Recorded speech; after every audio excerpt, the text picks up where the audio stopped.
application forms, they then get their certificate of attendance. I said, you don't want people disappearing early, do you? And it was all, oh no. And it was, I mean, it's all probably all things that they think of in the grand scheme of things when they're at conferences. They've seen it before, they probably know how to do these things, but it's just the little practicalities, the little finer details to pulling it together that quite clearly, well, that's what I've done, and it fell into, well, I was in my role, and I was talking about something I know.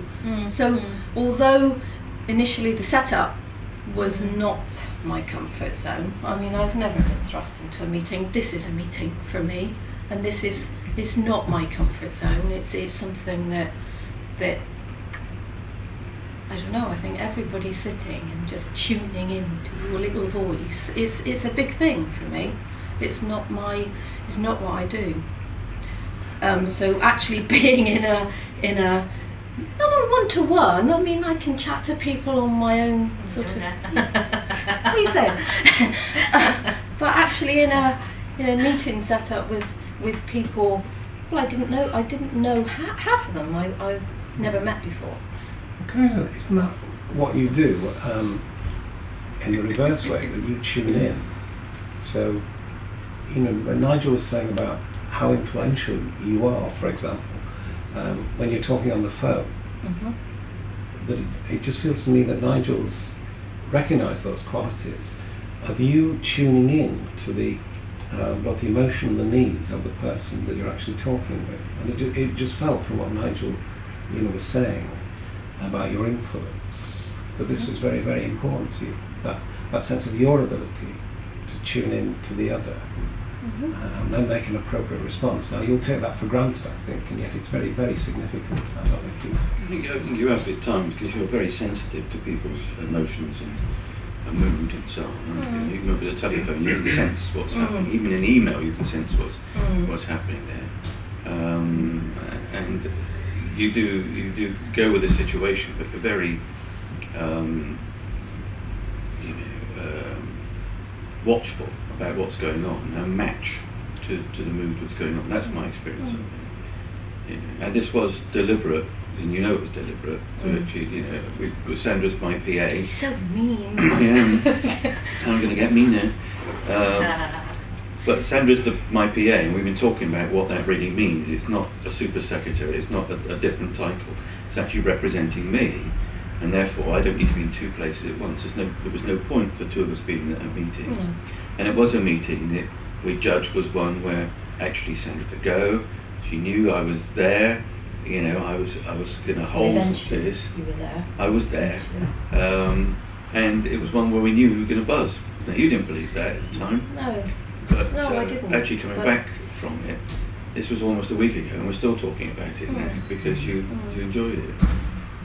And you were, and I would say, you said about the professionals, you're a professional amongst professionals, and you've got to recognise that.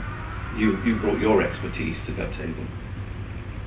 And also, Nigel, though, it's about your, regarding your influence as well. I think it's you sort of recognising that in Sandra as well, and giving her that freedom, that space to speak to. Being here last week at that meeting, many sort of managers would not have allowed that to happen, would they? But you do, Nigel. You recognise those qualities, and you let the bird fly. You don't know what the consequences are going to be. You didn't know what the consequences of Sandra being at that meeting last week, possibly. I had a pretty good guess. yes. But you allow that to happen. To give us that space. Other people recognise that, I guess. With Lois, I mean, I thought that was a wonderful comment, compliment at the end. Where she said, "Well, you're here anyway." And it's like, and I thought, well, but that's you, isn't it? That's obviously. I'm going to try to make some humorous comment, but Jack was watching me, so I'm not going to.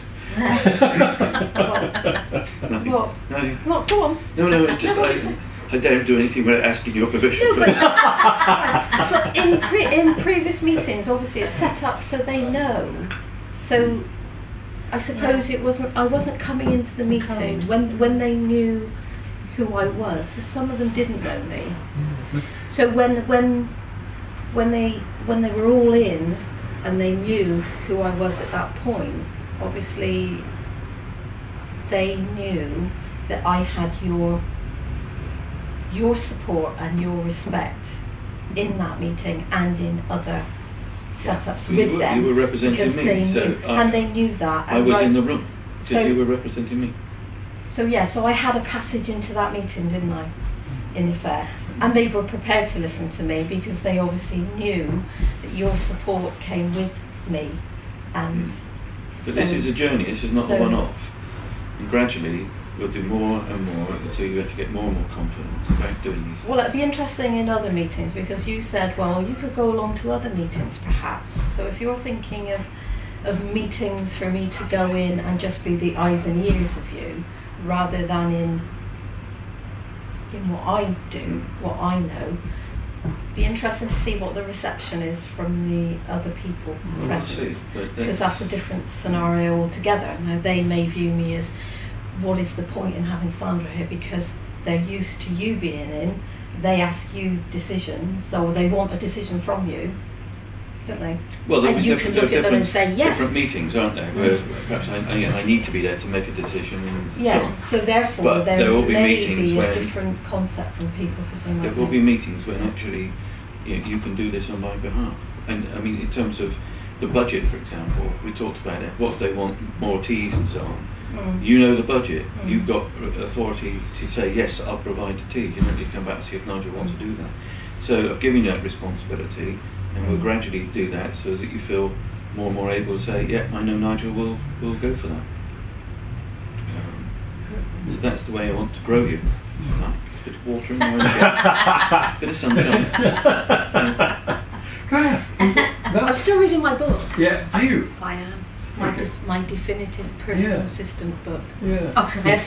I am. Are you learning from it, I Sandra? am. Yes. Sandra, there's something about the clarity when you walked in, and I thought, straight behind the camera, you must have felt pretty nervous. I would have done. I did. Especially when you walk into a room that's already established, you know, you're like an addition to it. Yeah. But the clarity, you just sat down, completely clear, and you recounted something, and I fully understood it. And that's not a usual thing for me to do. I often get quite confused when I listen to things like that, and I understood everything, and everyone was on board with you. And you could, as you spoke, you grew, in your confidence. And it's brilliant. And there's something that I really need to develop, because I can have a really great week at work, and then on Tuesday mornings I have meetings with Marie and Andrew, and they say, so what have you been up to, how's it been going? And I just can't convey what I've done. You know, however good the week's been, it doesn't make a lot of difference in what they hear, because I can't communicate it. So it's definitely something I'm trying to pick up there. It's great.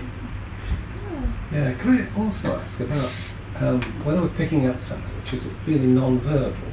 Okay, what I want to just suggest, it's both the verbal, isn't it? But yeah. I'm curious about something about when you were saying about when you are there, for example, Nigel is present. If Nigel is at a meeting with people who have responded to you, you are present.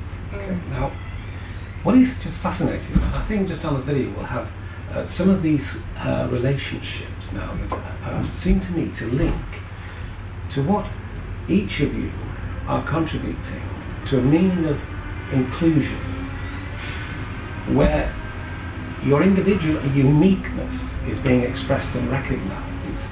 Okay? But there's something which is also shared, and it's that I'm really fascinated by in terms of the relationship, because when Chris was really stuck with her dissertation, you both wrote a letter, and I remember those two letters, the influence that then had, and Chris has acknowledged this, was really significant in allowing Chris to feel that emancipation, to be